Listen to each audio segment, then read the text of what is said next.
রে অলক্ষণী, এক বালতি পানি আনতে কি সারাদিন লাগে? আমার ছেলেটাকে খেয়ে এখন সংসারের সব কাজ গিলতে চাস? ভালো চাস তো তাড়াতাড়ি কাজ কর, না হলে এ বাড়িতে তোর কপালে ভাত জুটবে না। ঘাড়ে ধাক্কা দিয়ে বাড়ি থেকে বের করে দেব। না মা, শরীরটা খুব খারাপ, তাই একটু দেরি হয়েছে। আমি এক্ষুনি সব কাজ করে দিচ্ছি মা। ও মা, ওর আবার শরীর খারাপ, নাটক করার জায়গা পায় না। ভাই মারা যাওয়ার পর থেকে ও শুধু কাজ ফাঁকি দেবার বাহানা খোঁজে। দিয়ে দাও তো দুঘা। ঠিক বলেছিস ময়না, ওই অপয়া মেয়েটা আমার বাড়িতে পা ফেলার পরই আমার সোনার টুকরো ছেলেটা অ্যাক্সিডেন্টে মারা গেল। সব দোষ এই ডাইনির। যা সর বলছি আমার চোখের সামনে থেকে, তোর মুখ দেখাও পাপ। মা, এভাবে কথা কেন বলেন? আপনার যেমন ছেলে মারা গেছে আপনার কষ্ট হয়, আমারও তো স্বামী মারা গেছে, আমারও তো অনেক কষ্ট হয় মা। তোর আবার কিসের কষ্ট রে? হ্যাঁ, তুই তো অন্য ঘরে বিয়েও বসতে পারবি, তুই তো সে ঘরে গেলে একটা স্বামীও পেয়ে যাবি। আমি তো আর আমার সোনা টুকরা ছেলেটাকে ফিরে পাবো না। শুধু শুধু এখানে পড়ে আছিস কেন?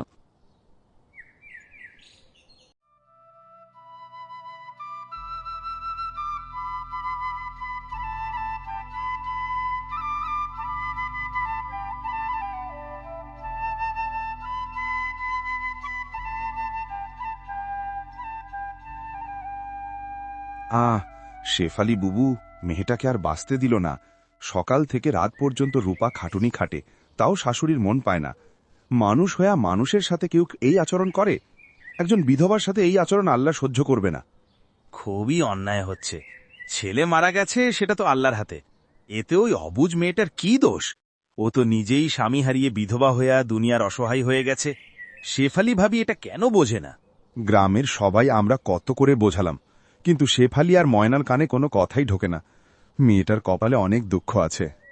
আমাদের এই সমাজ থেকে যে কবে এই কুসংস্কারগুলো দূর হবে?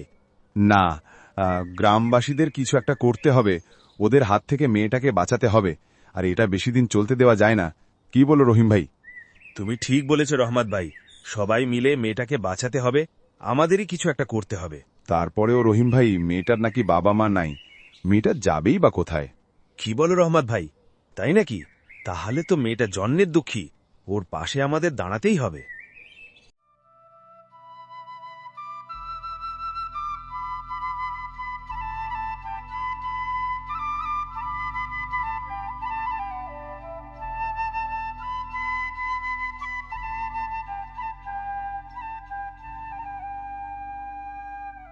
শেফালি আর ময়না পেট ভরে ভাত খাচ্ছে।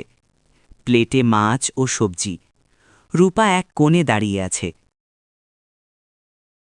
মা, আমার খুব ক্ষুধা পেয়েছে, সকাল থেকে কিছু খাইনি, একটু ভাত দেবেন? খাই খাই স্বভাব আর গেল না। আমার ছেলেকে খেয়েছিস, এখন আবার ভাত চাচ্ছিস? হাঁড়িতে যা পোড়া ভাত আছে তাই গিয়ে খা, মাছ মাংস জুটবে না তোর কপালে। হ্যাঁ ভাবি, তুমি তো এখন বিধবা, সাদা ভাত ছাড়া আর কি বা খাবে? যাও, এখান থেকে যাও, আমাদের খেতে দাও। তুমি থাকলে আমরা শান্তি করে খেতেও পারবো না, পেট খারাপও করবে। যাও তো দেখি, যাও এখান থেকে। হ্যাঁ রে ময়না, বলতো, ও কি আমাদের একটু শান্তি দিবে না? না শান্তি করে খাইতে পারি, না শান্তি করে বসতে পারি ওর জ্বালায়। সব সময় সামনের উপর এসে খাড়ায় থাকবে।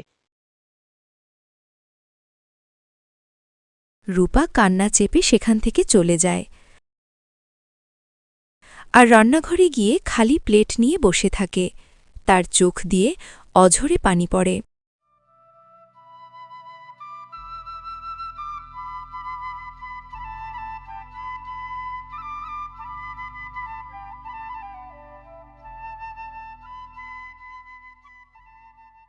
এই, তোকে এত করে বলি, তোর কি লজ্জা শরম কিছু হয় না?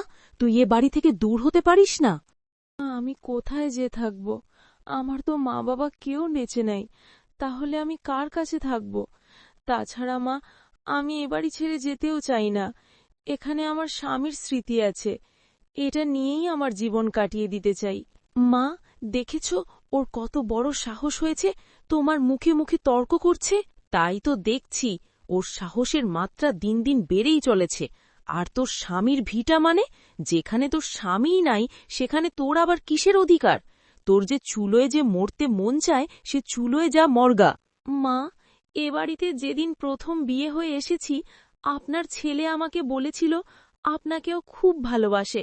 আমিও সেদিন থেকে আপনাকে খুব ভালোবাসি। আপনাকে নিজের মায়ের মতোই দেখি। আপনার ছেলেকে আমি কথা দিয়েছিলাম মা, আমি এ বাড়ি ছেড়ে কখনো বের হব না। আমার মানিকই যখন বেঁচে নাই, তখন তোর কথা রাখলেই কি আর না রাখলেই কি, তুই এ বাড়ি থেকে বের হয়ে আমাকে ক্ষমা কর।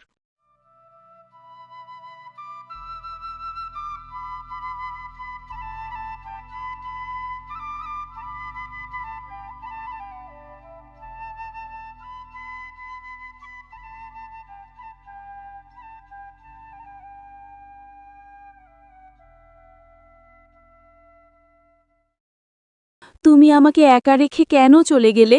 আমি তো আর সহ্য করতে পারছি না। হে ওপরওয়ালা, আমার স্বামীকে নিয়ে গেলে এখন তুমি আমাকেও নিয়ে যাও। আমার বেঁচে থাকার ইচ্ছাটুকু আর নাই। এত বড় পৃথিবীতে আমার যে দেখার মতো কেউ নাই খোদা। একমাত্র স্বামী ছিল, তাকেও তুমি নিয়ে গেলে।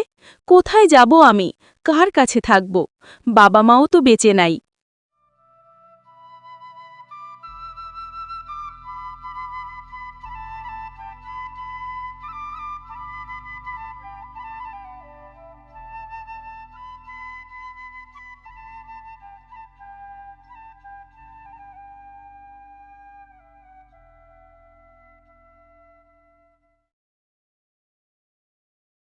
বৌমা, দাঁড়াও, তুমি কেমন আছো? তোমার শরীর কি ভালো আছে? হ্যাঁ খালা, আমি ভালো আছি। তোমার শরীর ভালো তো? আহারে, কি সুন্দর ফুটফুটে একটা মাইয়া, তার কপালটা আল্লাহ এমন করল। আর তোমার শাশুড়িটাও হয়েছে তেমন। তোমার ওপর কি অত্যাচার নির্যাতনটাই না করে, এটা কি ধর্মের সইবে? হ্যাঁ খালা, কপালে যেটা ছিল সেটা তো মেনেই নিতে হবে। আল্লাহর ফয়সালার উপরে কোনো হাত তো নাই। আর আমার শাশুড়ির কথা কি বলবো, মানুষটা খুবই কষ্ট পেয়েছে তার সন্তানটা হারিয়ে। আমি ওনার কথায় কষ্ট পাই না, উনি খুব কষ্ট পেয়েছে তো, তাই হয়তো এমন করে। খালা, সব ঠিক হয়ে যাবে আস্তে আস্তে। হ্যাঁ রে মা, তাই যেন হয়।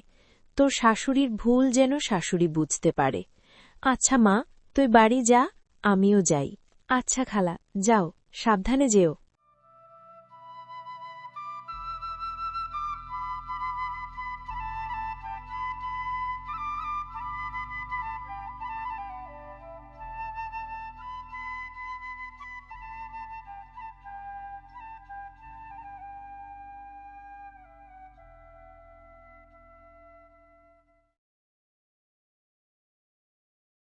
রূপা উঠোনে কাজ করতে করতে হঠাৎ মাথা ঘুরে পড়ে যায়।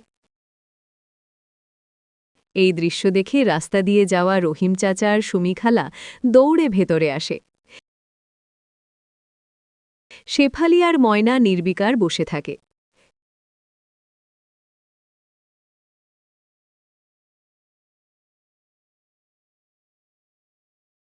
শেফালি বুবু, তোমার কি একটু মায়া দয়া নেই? মেয়েটা না খেয়ে অজ্ঞান হয়ে গেল, আর তোমরা বসে দেখছ। মরে গেলেই ভালো, আমার ছেলের খুনিও। মুখ সামলে কথা বলেন ভাবি। রূপার কোনো দোষ নেই, মৃত্যু আল্লাহর হাতে। আপনি যদি ওর উপর আর অত্যাচার করেন, আমরা গ্রামের সবাই মিলে বিচার ডাকব। একটা জলজান্ত মেয়েকে আপনারা মেরে ফেলতেছেন। না না চাচা, বিচার ডাকার কি দরকার? আমরা তো... চুপ কর ময়না, তুই মেয়ে হয়ে আরেকটা মেয়ের কষ্ট বুঝিস না?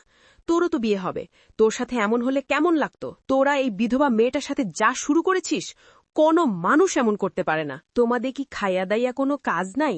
আমার বাড়ির উপর আইসা আমাদেরই আবার গরম দেখাচ্ছ? দেখো বুবু, ভালোই ভালোই কইতাছি, আজকের পর থেকেও যদি তোমরা এই মায়াটার সাথে এমন আচরণ করো, আমি নিজে যায়া গ্রামের মাতব্বর চেয়ারম্যান ডাইকা এনে তোমাকে বিচার করব। হ্যাঁ ভাবি, আমরা সুমি খালার সাথে একমত। এর বিচার আমরা গ্রামের সবাই মিলে করব।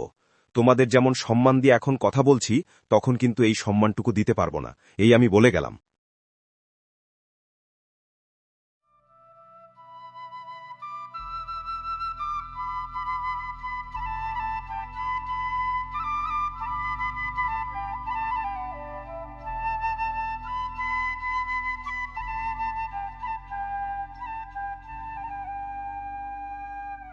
শেফালি জানলার পাশে বসে ভাবছে। গ্রামের মানুষের কথাগুলো তার কানে বাজছে। সে দেখল রূপা অসুস্থ শরীর নিয়েও তার জন্য পানি নিয়ে আসছে। মা, আপনার ওষুধ আর পানি। শেফালি রূপার মুখের দিকে তাকালো। ছেলে মারা যাওয়ার পর এই মেয়েটা একাই তার সেবা করে যাচ্ছে, অথচ সে তাকেই কষ্ট দিচ্ছে। শেফালির চোখে একটু অনুশোচনার ছায়া দেখা দিল। পুরো পরিবর্তন না হলেও একটু নরম হওয়া। মা রূপা, আজ তোর সাথে আমি কিছু কথা বলবো। ছেলেটা আমার মারা যাবার পর থেকে আমি তোর মুখের দিকে তাকাতে পারি না। খুব কষ্ট হয়, মনে হয় এইটুকু একটা মেয়ে বিধবা হয়ে গেল, কি করে ওর জীবন কাটবে। আমি যখন থাকব না তখন সবাই তো ওর উপরে খারাপ দৃষ্টি ফেলবে। সব সময় এটাই ভাবি। মা, তুই বিশ্বাস কর, এই কারণেই আমি তোর সাথে খারাপ ব্যবহার করি, যেন বাড়ি ছেড়ে চলে যাস আর নতুন করে জীবন সাজাস। মা, আপনি এসব কি বলছেন? আমি আপনার ছেলেকে খুব ভালোবাসতাম, ভালোবাসি। ওর স্মৃতি নিয়ে আমি বাকি জীবনটা আপনাদের সাথেই কাটাতে চাই। আর বাবা মা কেউ নাই, আমি কোথাও যেতে চাই না মা আপনাদেরকে ছেড়ে। ভাবি, আমাকে মাফ করে দিও, তোমার সাথে অনেক অন্যায় করেছি। ভাবি, আমি আমার ভুল বুঝতে পেরেছি। রূপা মা, আজ থেকে তুই আমাদের সাথেই থাকবি। আমরা সুখে দুঃখে যে কদিন বেঁচে থাকি একসাথেই থাকব রে মা। মা, আমি খুব খুশি হয়েছি। আপনারা যে আমার সাথে এই আচরণ করছেন আমার তো বিশ্বাসই হচ্ছে না। আপনার ছেলে না থাকলেও আমি আপনাদের সাথেই থাকতে চাই। কুসংস্কার ও অন্ধবিশ্বাস মানুষের জীবন নষ্ট করে।